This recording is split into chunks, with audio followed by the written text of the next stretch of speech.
اپنے اندر لایا جائے، اللہ تعالی نے خود اس کا ایک بہترین راستہ بتایا اور آگے آیت میں ارشاد فرمایا وَكُونُوا مَعَ الصَّادِقِينَ کہ اے میرے مومن بندو، تمہارے اندر اگر تقوی کی صفت لانا چاہتے ہو تو تم اللہ والوں کے ساتھ، سچے لوگوں کے ساتھ، جن میں اللہ کا تقوی ہے، جو متقی پرہیزگار ہیں، ایسے بندوں کی صحبت میں تم اپنے آپ کو شامل کر لو۔ تو خانقاہ کا جو نظام ہے، اس میں جو ہے اللہ والے اور مومنین، سچے متقی پرہیزگار، اور خاص طور سے پیر و مرشد اور بہت سارے جو ہیں مریدین، تمام کے تمام جمع ہوتے ہیں، اور سب کا ایک ہی مقصد ہوتا ہے، وہ یہ کہ اس کے ذریعے سے ہمارے اندر تقویٰ آ جائے۔ دراصل اس خانقاہی نظام کے ذریعے سے عام انسانوں کو اللہ والوں کی صحبت حاصل ہو جاتی ہے۔ ابھی ہمارے سامنے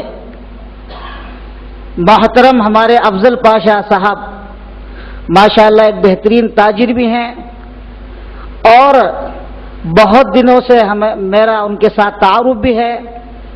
میں یہی کہوں گا کہ یہ سب خانقاہ رحیمی کی برکت ہے کہ ماشاءاللہ ایک بہترین تاجر ہونے کے ساتھ، اور آج انہوں نے رسول اکرم صلی اللہ علیہ وسلم کی ایک پیاری حدیث ہم سب کو پڑھ کر سنائی۔ میں تو سچ آپ کو بتا سکتا ہوں کہ مجھے اتنی خوشی ہوئی کہ میں اس کا اظہار آپ کے سامنے کیسے کروں، اور یہ سب حضرت کی برکتیں ہیں اور ان کا فیض ہے۔ بہرحال خانقاہوں سے بہت فیض پہنچتا ہے، اور سچی بات یہ ہے کہ اللہ والوں کی صحبت سے اور ایسے بزرگان دین اور اللہ والے ایسے لوگوں کی، ایسے حضرات کی صحبتیں حاصل ہو جائیں تو اس کا بہت فیض ہوتا ہے۔ ہمارے سامنے بہت ساری مثال ہے کہ کپڑا جو صرف پہننے کے لیے استعمال کیا جاتا ہے اور بے جان ہے، کپڑے سے بنا ہوا کرتا جو حضرت یوسف علیہ السلام ایک نبی کی صحبت میں رہا، اس کے اندر اللہ نے وہ صفات پیدا فرمائی کہ حضرت یوسف علیہ السلام کے والد محترم جب ان کے فراق میں نابینا ہو گئے اور حضرت یوسف علیہ السلام کو معلوم ہوا تو ان آنے والوں کے ہاتھ میں کہا اذهبوا بقمیصی ھذا فالقوہ علی وجہ ابیاتی بصیرہ، کہ نبی کے بدن کی سے ایسی اس میں ایسی تاثیر پیدا ہوئی کہ جیسے ہی حضرت یعقوب علیہ السلام کے چہرے پر ڈالا گیا، الحمدللہ گئی ہوئی بینائی واپس آ گئی۔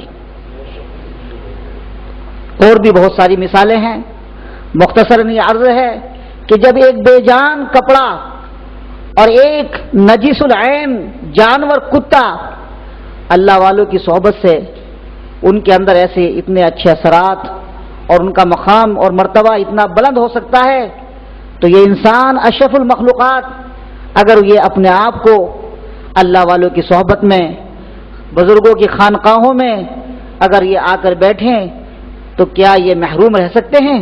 ہرگز نہیں۔ الحمدللہ ان کو تو اس کا اور بھی بدرجہ اس کا جو ہے فائدہ حاصل ہوگا۔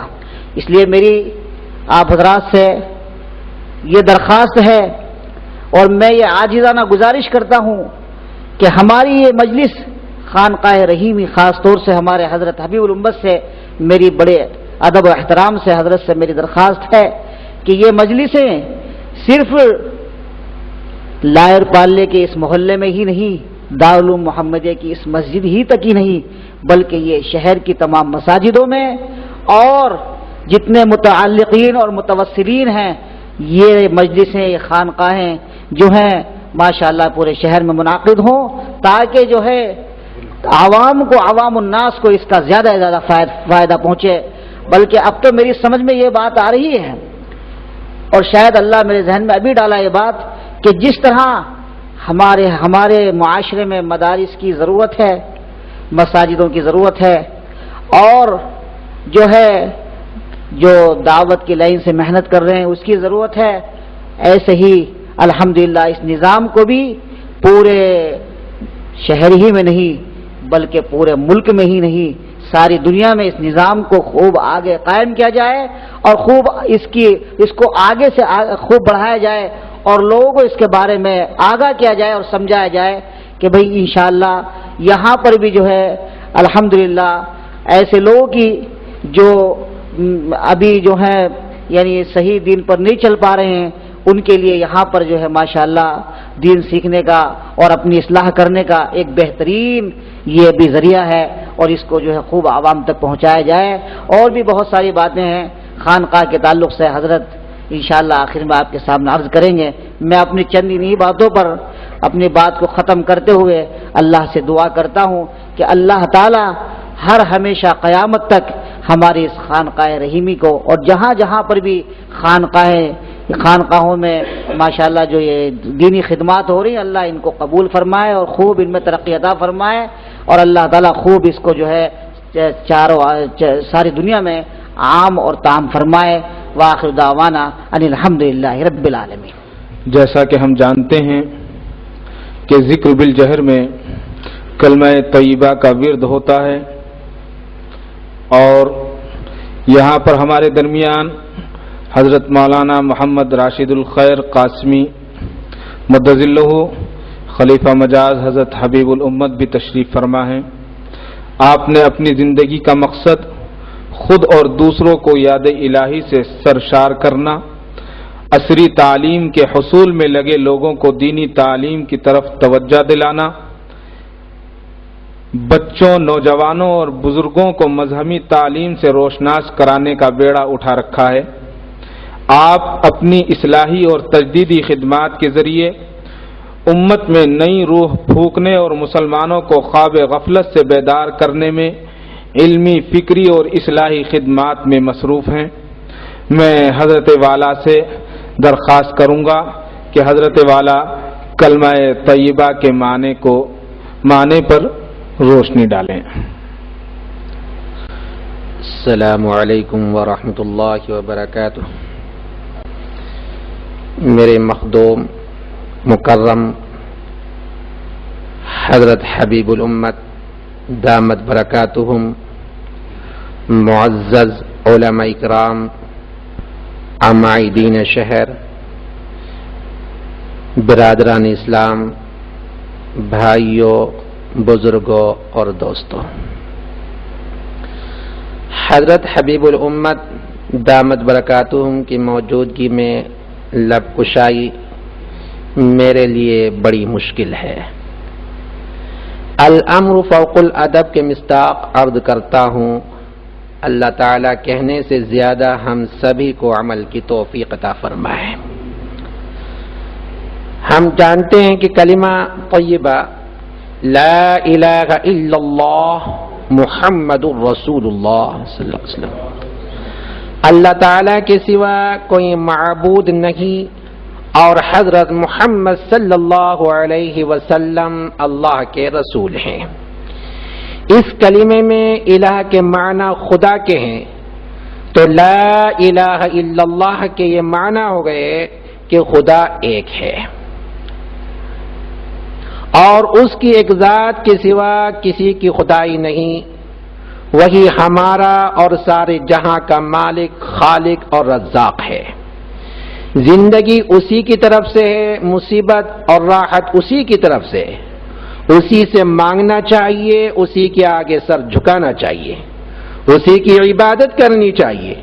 ہمارا فرض ہے کہ اسی کا حکم مانیں اور اسی کے قانون کی پیروی کریں.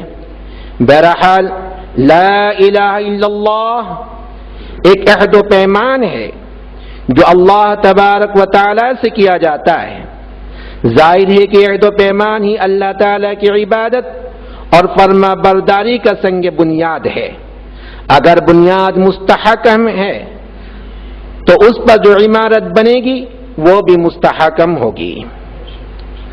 اگر بنیاد ہی کمزور یا غلط ہے تو آپ حضرات کو معلوم ہے کہ اس کا انجام کیا ہوگا. یہ عہد کوئی بچوں کا قول نہیں ہے. خدا کے ساتھ جھوٹا اقرار نامہ کرنا سب سے بڑی بے وقوفی ہے. جب اقرار کرو تو خوب سوچ سمجھ کر کرو، کوئی زبردستی نہیں. زبانی اقرار محض بیکار ہے. لا اکراہ فی الدین. لا الہ الا اللہ کے بعد محمد الرسول اللہ صلی اللہ علیہ وسلم کہنے کے معنی ہے کہ خدا کو اپنا آقا اور شہنشاہ مان لینے کے بعد اس کے احکام، اوامر و نواہی بتانے والے حضور سرور عالم صلی اللہ علیہ وسلم کی رسالت کا اعتراف کر لیا. اس اقرار کے معنی یہ ہوئے کہ جو قانون اور طریقہ حضور صلی اللہ علیہ وسلم نے بتایا ہے اس کی پیروی کریں گے. اس اقرار کے بعد اگر ہم حضور صلی اللہ علیہ وسلم کے لائے ہوئے قانون کو پس پش ڈال کر دنیا کے قانون کو مانیں گے تو ہم سے بڑھ کر دنیا میں کوئی جھوٹا اور بے ایمان نہ ہوگا. ان ہر دو اقرار و اعتراف کے مجموعے کا نام ایمان ہے اور یہی اسلام اور عبودیت کی پہلی منزل ہے. یاد رہے کہ صرف زبانی اقرار متذکر بالا انقلاب پیدا کرنے سے کافی نہیں تا وقت کہ دل میں اس کی جگہ اور بنیاد نہ ہو. قیامت کے دن جب دنیاوی اعمال کا حساب کتاب ہوگا تو خدا کی مقرر کردہ CID پولیس کی رپورٹ اور شہادت پیش ہوگی تو اس وقت نہ تو تمہاری غلط اعتقادی کام آئے گی. اسلام صرف اس چیز کا نام نہیں کہ زبان سے اقرار توحید و رسالت کر لیا جائے اور بس، اور اپنی زندگی سے اس اقرار کی توثیق و سند پیش نہ کی جائے. اللہ تعالی ہم تمام کو حقیقی معنوں میں کلمہ طیبہ پر عمل کرنے کی توفیق عطا فرمائے. آمین یا رب العالمین. یہ شہادت گہے الفت میں قدم رکھنا ہے. لوگ آسان سمجھتے ہیں مسلمان ہونا. وآخر دعوانا الحمدللہ رب العالمین. محترم حضرات، یہ ہماری خوش نصیبی ہے جیسا میں نے شروع میں عرض کیا کہ ذکر کی برکت سے اکابرین کرام اور سرزمین دیوبند سے گاہے گاہے کوئی نہ کوئی شخصیت شرکت فرماتی ہے. تو آج ہم سبھی کے محب سرزمین دیوبند سے تشریف لانے والی شخصیت اکابر دارالعلوم دیوبند کے نور نظر حضرت مولانا محمد طیب صاحب قاسمی مدظ اللہ العالی مالک مکتبہ طیبہ دیوبند، جن کے تعارف کے لیے ایک وقت درکار ہے. مختصراً عرض یہ کروں کہ آپ نے اپنی زندگی کے نہایت قیمتی 31 سال تفسیر، حدیث، مسائل و فضائل اور اصلاحی کتب سے امت کو روشناس کرانے میں گزار دیے ہیں. گویا آپ قارئین کو فن افکار حدیث کے گوشوں سے روشناس کرتے ہیں. آپ بے راہ روی پر لے جانے والی کتب، وقت کی بربادی کی تحریروں سے اجتناب کرتے ہوئے درسیات، تفسیر، حدیث، فقہ اور عقائد کی اصلاح پر توجہ دلانے والی کتب شائع کرتے ہیں. گویا مدارس اسلامیہ میں زیر تعلیم فرزندان پر آپ کا بڑا احسان ہے.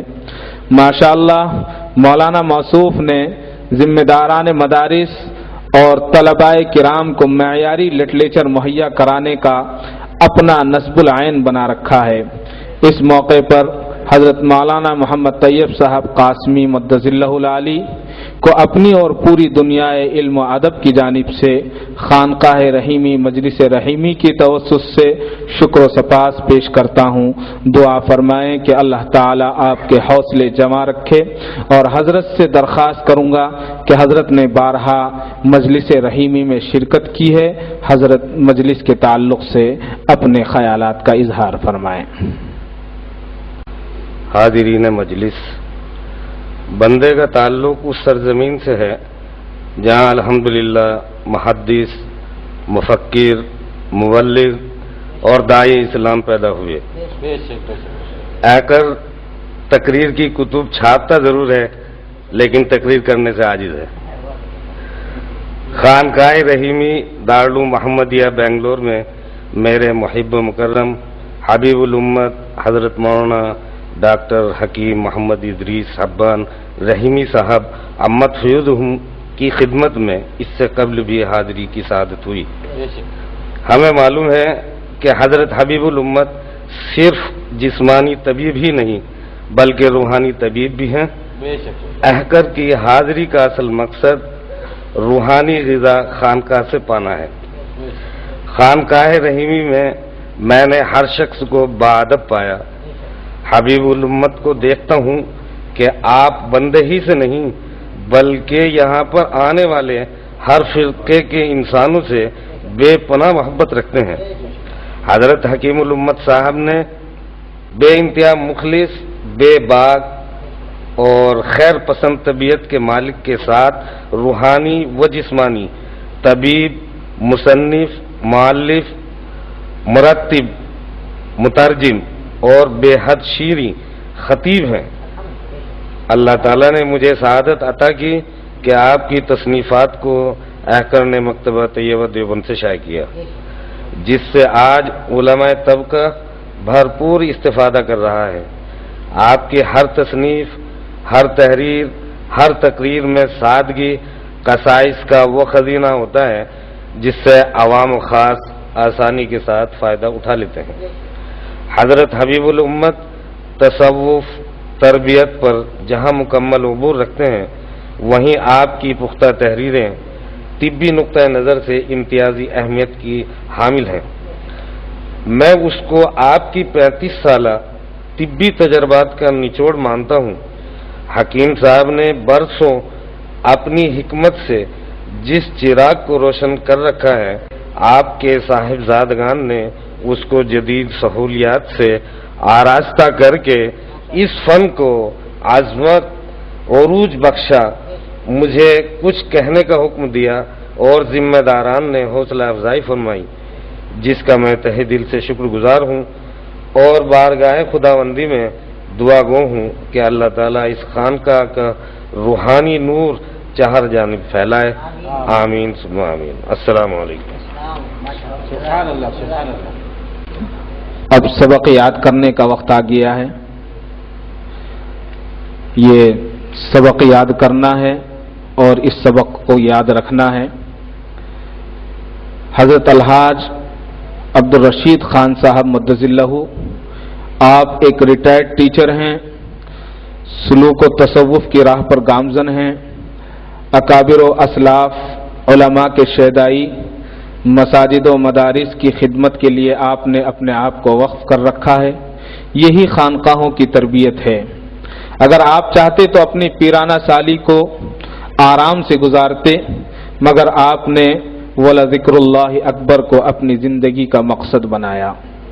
تو میں حضرت عبدالرشید خان صاحب دامت برکاتہم سے درخواست کروں گا کہ ذکر کا نصاب ہم لوگوں کو پڑھائیں اور ہمیں سبق یاد دلائیں کہ ذکر کی مقدار کیا ہے اور اس کو کس طرح سے کیا جاتا ہے۔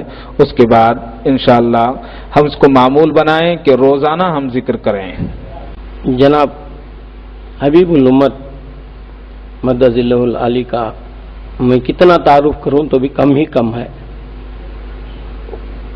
وہ میرے قرآن کے استاد ہیں، انہی سے میں نے قرآن پڑھنا سیکھا ہے، اور دوسرا جو ہے اسی ذکر کا جو سیکھنے کے لیے انہی سے میں نے یہ ذکر کا بھی انہی سے میں نے صلہ حاصل کیا ہے۔ اور آج کی اس محفل میں مجھے ذکر کے متعلق اس کا نصاب سنانے کے لیے کہا گیا ہے۔ مجلس رحیمی کی برکت سے عرض کرنے کی جسارت کرتا ہوں۔ اللہ تعالی ہم تمام کو عمل کی توفیق عطا فرمائے، آمین۔ نصاب ذکر کا یہ ہے کہ صبح فجر کی نماز کے بعد 100 مرتبہ کلمہ طیبہ لا الہ الا اللہ محمد رسول اللہ صلی اللہ علیہ وسلم 100 بار کلمہ صوم، 100 بار درود شریف، 100 بار استغفار، پھر عصر کے بعد بھی یہی تسبیحات. جس نے اس ذکر کو اپنی زندگی کا معمول بنا لیا وہ اللہ کی رحمت سے نوازا گیا. لوگوں، جس طرح اللہ سے شرمانے کا حق ہے شرماؤ، غفلت نہ کرو. تمہارا وقت ضائع ہوتا ہے، تم جسے نہ کھا سکو گے اس کے جمع کرنے میں مشغول ہو، جسے نہ پا سکو گے اس کے امیدوار ہو، جہاں نہ رہ سکو گے اسے بنا رہے ہو. یہ مقام خدا بندی سے تمہارے لیے حجاب ہے. ذکر اللہ عارفوں کے دلوں میں خیمہ لگاتا ہے اور ان کا احاطہ کرتا ہے اور ان سے ہر شے کا ذکر بھلا دیتا ہے. اللہ رب العزت ہم تمام کو ہر جگہ اور ہر لمحہ ہمارے دلوں کو اپنے ذکر سے لبریز رکھے. آمین ثم آمین. السلام علیکم ورحمۃ اللہ وبرکاتہ. مجلس کے روح رواں شیخ طریقت حضرت حبیب الامت سے درخواست کروں گا کہ حضرت ذکر کے اصول، ذکر کا طریقہ ہمیں بتائیں، سمجھائیں اور ذکر بالجہر فرمائیں. السلام علیکم ورحمۃ اللہ وبرکاتہ.